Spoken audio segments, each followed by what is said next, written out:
So welcome back to another Natural Gallant bodybuilding vlog, and today I'm going to be doing some bench press, some back in the form of bent over barbell row. I'll be doing some rotator cuff exercises for the shoulder, which are going to be really useful for you guys, so just make sure you watch that if you have any sort of shoulder injuries or instability in the shoulder. And I'll be doing some bis, tris, and some legs, some light legs anyway. I'm not doing squats or any compound movements. I'm just going to do an isolation leg curl, okay? So today is the first day that I've done 315 on the bench for a while. I've been staying away from 315 because my shoulders went through a little bit of a rebirth when I fell down the stairs by slipping on the carpet and tweaked my dislocating shoulder a bit about 6 months ago. So it's been a little while coming back to actually feel stable enough that I can safely just do heavier weight. So you'll see that I'm doing some sets of 4 on 315, and of course it's you're not really stable yet because this is all about the groove, okay? So here's the thing, a lot of people think that strength is groove. They mix the two things up, okay? So what I'm going to say to you is that your arcs change, or your groove changes when you change weight, you know, because you're balancing the weight, and so the groove changes a bit. So sometimes when you first handle a weight, you'll notice that there's a little bit of instability, okay? But after you use the weight a few times, it's almost like the body starts to get the groove, and then it gives you the appearance of more strength, because all of a sudden now you've got a rep or two more on the bench and you're like, oh, where'd that come from? It's because you're becoming more efficient with how you use the energy, okay? So it's not always because of muscular gains. It's not always because you build more motor units or whatever. It's just your coordination has increased. You've learned when to fire what muscle. So really what you've done is you have worked the nervous system. You've refined the nervous system of when to fire what muscle, okay? So that's why sometimes lifting heavy weight, although it's useful at times, it's not always a measure of strength, because sometimes you can take a guy that's just as strong as another guy, but if he's not lifting that heavy weight regularly, his balance will be a little bit off, or his groove will be off, okay? So from bench press, I went over to some bent over rows, and I've been showing you a lot of bent over dumbbell rows lately, so I figured I'd show you some bent over barbell rows. Same principle, I slide the barbell up and down the thighs, I keep the back flat or slightly arched, and I pull to the waist with the bar. I don't pull to the chest. If you pull to the chest, you're going to hit upper back, you're going to put more strain on the lower back, but you're going to hit more upper back and more shoulders. So for that type of movement, I usually rely on a machine, or sometimes I'll prop my chest up on a pad and support the lower back, and then work on the upper back type movements. You know, I also do a lot of shoulder movements where I internally rotate and externally rotate the shoulders and retract and protract the shoulders. So because of that, I also bring in a lot of trap during my shoulder work sometimes. So yeah, anyway, same principle applies. So if you watched my how to do a bent over dumbbell row video, I'm applying the exact same principles on the bent over barbell row. So my last workout vlog, I told you I'm going to teach you an exercise for the rotator cuff, and this does help your bench press. It will help your strength because it helps pull the shoulder tight into the joint, so it makes it more stable so that you're not fighting instability when you're bench pressing or doing anything else.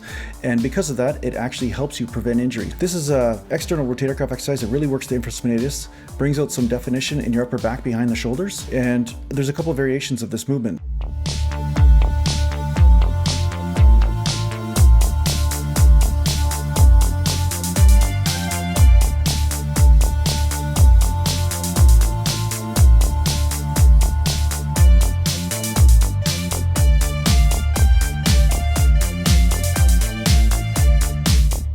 So as you start to see in the last clip there, I start to externally rotate the wrist, or supinate, okay? And sometimes that helps me hit different parts of the rotator cuff as well, because what it does, it takes the bicep out of the movement or includes it. So depending on how you're built and all this will depend on how you feel this. But you can see right there, I'm supinating the wrist, and then I'm actually getting a little bit more of a burn and a feel in the external rotator cuff in a different area, okay? So there's no right way, both ways work, just one might take the rear delt out a little bit. That's what I suspect. Anyway, I don't scientifically know this, that's just what I feel, and it will be different depending on the individual, but yeah, try that out. Do both variations, see which one you actually feel the best, and I think that you'll definitely feel some results from this, and you'll definitely notice that you're more stable when you go to bench press, shoulder press, or do anything around the shoulder joint. I recommend sets of at least 20 reps on this.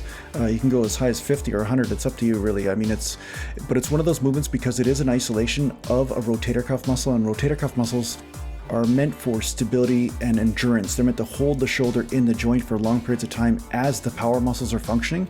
So I feel that these muscles respond better, and it's safer as well for you to stick to higher rep ranges and more control when it comes down to any sort of rotator cuff type of exercise.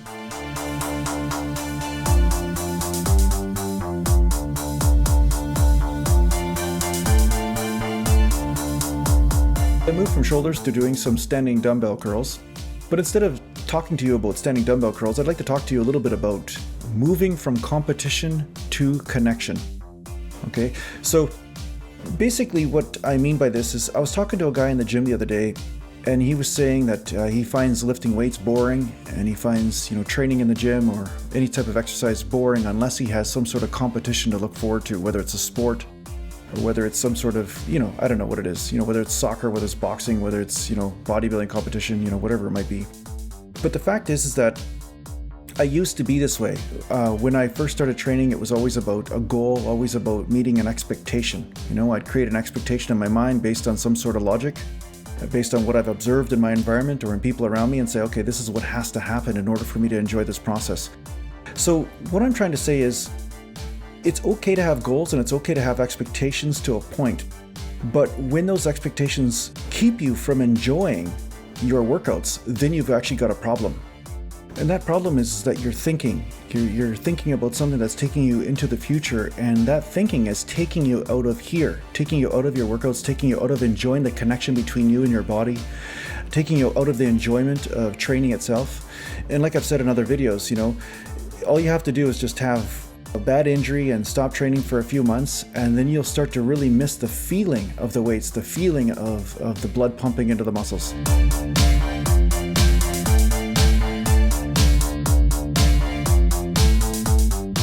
Here I'm doing an externally rotated dumbbell curl to hit the longer head of the biceps, in case you're wondering what I'm doing here, because it is a variation that I add once in a while just to give that stretch into the bicep.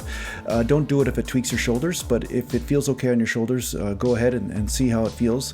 I just recommend doing it light at first, just to make sure you're not tweaking anything or hurting or inflaming the joints up at all. Okay, so you want to make sure that whenever you're doing a stretching type of movement, you want to be careful and go light at first. I tried teaching a guy in the gym this the other day, and right away he wanted to go to 25 or 30 pound dumbbells right away. And I'm saying, hey, you know what? Take your time. Just do it light first, learn it first, and then from there, see if your body gives you permission to go heavier. It's that mind-body connection thing that I keep talking about that most people ignore.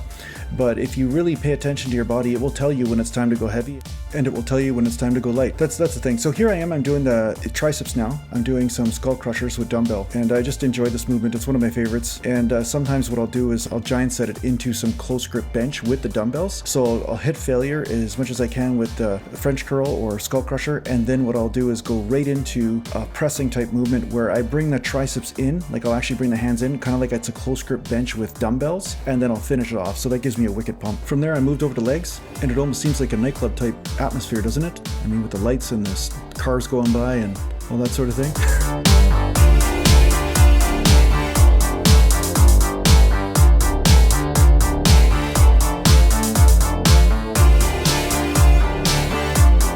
Yeah, sorry about that. I just couldn't resist. I just made that beat and I had to use it with that atmosphere, because I just love this side of the gym, with the lights going by and the bokeh, so I just love filming video here. It just seems to be just such a neat atmosphere. If you like the music anyway, you can get it at my website, naturalgallantbodybuilding.com. And as you can see here, when I'm doing the leg curls, I'm just squeezing up and then I just lower down pretty slow. It's just a constant tension type movement. I never lock the knees out at the bottom. I never lock the knees out at the bottom. Okay, so you don't have to do that. Don't let anybody tell you have to do that. That's horrible on the tendons. Don't do it. Okay, just don't do it. But anyway, yeah, this is my complete workout. I hope you enjoyed it. And if you need to get a hold of me, visit me at naturalgallantbodybuilding.com. Take care for now.